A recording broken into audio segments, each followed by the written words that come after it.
हर हर महादेव। देवों के देव महादेव के चरण में प्रणाम करता हूँ। दुर्गा माँ के चरण में प्रणाम करता हूँ। सरस्वती माँ के चरण में प्रणाम करता हूँ। गणेश भगवान के चरण में प्रणाम करता हूँ। गुरु भाई गुरु बहनों के चरणों में प्रणाम करता हूँ। भाई गुरु बहन, आज का शिव चर्चा कथा है कि एक औरत के लहास को कुत्ते नोच नोच कर खा रहे थे। जिस बहुत ही यह अनोखी कहानी है और गजीब कहानी है। कृपया इस कहानी को अंत तक और ध्यान पूर्वक सुनिएगा। कहानी बहुत ही रहस्यमय है। भाई गुरु बहन, कहावत में है कि जो जैसा कर्तव्य करता है वो सही फल पाता है। यह सच्चाई है कि जो जैसा कर्म करता है वो उस जन्म में उसे वैसा ही फल मिलवे करता है। इस कहानी पर आधारित आज मैं एक अनोखी कहानी कहकर सुनाने जा रहा हूँ। गुरु भाई गुरु बहन, एक गांव में बहुत ही महातपस्वी शंकर भगवान के भक्त रहते थे, साधु बाबा। और साधु बाबा सोचे कि चलते हैं कहूँ एकांत में अपना एक कुटिया बनाऊंगा और वहीं अपना ध्यान पूजा पाठ करेंगे। यहाँ गांव में रहकर बहुत डिस्टर्ब होता है। गांव पूजा पाठ करने में जब ध्यान लगेले रहता हूँ तब कोई न कोई आकर कोई कुछ बोल देता है। अब उनके मन में आया तो जाके एक दूर में एकांत जगह में, एकदम सुनसान जगह में एक कुटिया बनाए। उनके कुटिया से थोड़े दूर पे उधर एक शमशान घाट था। के बगल में एक बहुत बड़ा कब्रिस्तान था। वहाँ जो भी आदमी मरते थे उन्हें वहाँ सतगत करा जाता था, मट्टी मंजिल किया जाता था। बाबा इतना ज्ञानी और तपस्वी हुए भोलेनाथ की कृपा से कि वो 12 बरस आगे और 12 बरस पीछे तक जानते थे। 12 कोस आगे 12 कोस पीछे तक जानते थे। जब वो ध्यान भोलेनाथ के लगा देते थे, उनका इष्ट उन पे इतना चमत्कार दिखाने लगा कि वो बहुत ही महान तपस्वी बन गए।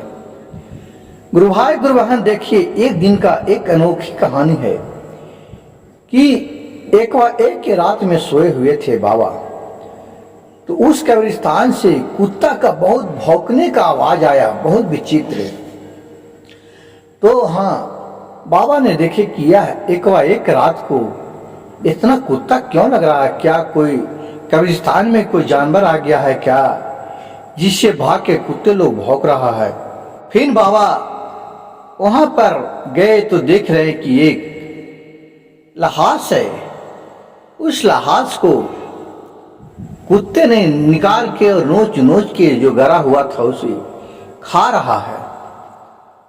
ये सब देख कर बाबा कहो, इसको तो बेचारी को एक मरला में भी इसका मट्टी का है जो सब कुत्ते नोच के खा रहा है। कैसा भगवान का लीला है। वहां से जब सुबह हुआ तो गांव वाले को खबर भेजाए कि भाई 2 दिन पहले किसका घर में देहांत हो गया है, कि जिसका मट्टी मंजिल हुआ था, रात में कुत्ते सब निकाल के पूरा नोच नोच के उसको मिट्टी को खा रहे हैं, उस लहास को खा रहे हैं। इसे फिर से दफना दो। जिसके घर के था सब घर में आवाज गया, गांव में सब वहां से आए। फिर उसको अंदर खोद के और कब्रिस्तान में फिर उसे दफनाए और फिर चले गए। शाम का समय हुआ। बाबा कहे कि क्या वजह है कि इसके बारे में कुछ जानकारी लेना है। आज तक तो मैं ऐसा अजनबी कहानी नहीं सुना। ये मट्टी मंजिल जो किया हुआ था लहास, उसको उस औरत को लहास को कुत्ते नोच नोच के निकाल के खा रहे थे, नोच रहे थे। क्या वजह है, इसके वजह जानने के वो कृपया करे और भोलेनाथ पर ध्यान लगा के और रात में वो अपने सारी शक्ति लगाकर उनके दृश्य को देखने लगे। तो देख रहे हैं कि वो जो है, जो तो सही में गरा हुआ है, नीचे दफनाया हुआ है, लेकिन वहां भी उसको देख रहे हैं कि नीचे से आग धधक रहा है, आग धधक रहा है। बगल में वो छटपटा रहे लेकिन उठ नहीं रहा है। कुछ लोग वहां से उठा करके उसे जल में फेंक दिया, लेकिन उधर से भी जब जल से निकलना चाह रहे हैं तो उधर से खाली सांप, बिच्छू, नागलोक चारों पट्टी से उसे डरा रहे हैं, धमका रहे हैं, नोच रहे हैं। क्या ऐसा कर्तव्य किया कि जिसे इसे यह फल मिल रहा है मृत्यु के बाद भी। भाई गुरुबहन, कहावत में है कि जो जैसा कर्म करता है वैसा फल भोगता है। लेकिन आजकल बहुत सा गुरु भाई गुरु बहन इस पर विचार ही नहीं करते हैं, इसके बारे में कुछ सोच ही नहीं करते हैं। कहते हैं अरे फल को कौन देखा है, जो नजदीक में है उसे आगे देखो, जितना ऐश हो सके किसी को दबा के ऐश करो, बाद में कौन देखा है, मरने के बाद कौन जानता है। लेकिन गुरु भाई गुरु बहन देखिए कि ऊपर वाला का लीला है कि उसे जो जिंदा में दूसरे को सताया है उसे मरला में भी भगवान नहीं छोड़ते हैं, उसको दंड देकर रखते हैं। इन बाबा इनके पूरा कुंडली खंगालने लगे इस औरत के बारे में। तो देखिए यहां से एक नया मोड़ चालू हो जाता है गुरु भाई गुरु बहन। वो जो औरत थी जो कुमारे में बहुत ही खूबसूरती थी, उसको अपने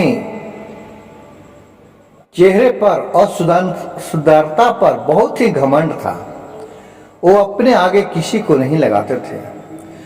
उसी गांव में एक सेठ के लड़का था, उसको उस लड़की से गए बाग में घूमने के लिए और गए थे पिकनिक मनाने के लिए। वहां उसे प्यार हो गया, नैनों में दो चार लड़ा और उसे प्यार हो गया। और राजा के लड़का बोला कि क्या तुम हमसे शादी करेंगे? बोला कि हाँ करोगे, लेकिन हमें एक शर्त है कि हमें जो ऐश्वर्य है जो तू दे पाएगी, हम पर तू शक नहीं करेगा, जो हम मांगेंगे जो मिलेगा। उसका खूबसूरती के मारा उस राजा के लड़का ने सारी कबूल कर लिया। ठीक है, तुम्हें खुशी करने के लिए मैं जहां तक सक्षम हो सकूंगा, जहां तक मैं करूंगा। कहा ठीक है, और उससे शादी विवाह करके राजा के लड़का से चले गए। और देखिए लड़की उस दिन से खूब घूमने लगे, खाने पीने के लिए ऐश्वर्या मैस्नो पाउडर एक पर एक महंगा क्रीम सब कुछ मंगाने लगी और खूब फालतू का भी खर्चा करने लगी, जहां मन हुए वहां घूमने लगी। और कुछ दिन ये लड़का भी उसके प्यार में पागल होकर के और खूब घुमाने लगे, शहर जाने लगे। ऐसी करते करते बहुत दिन बीता, 2 4 5 साल 10 साल होगा। उसके पास जितना पूंजी था सारी खत्म हो गया, सब खत्म हो गया।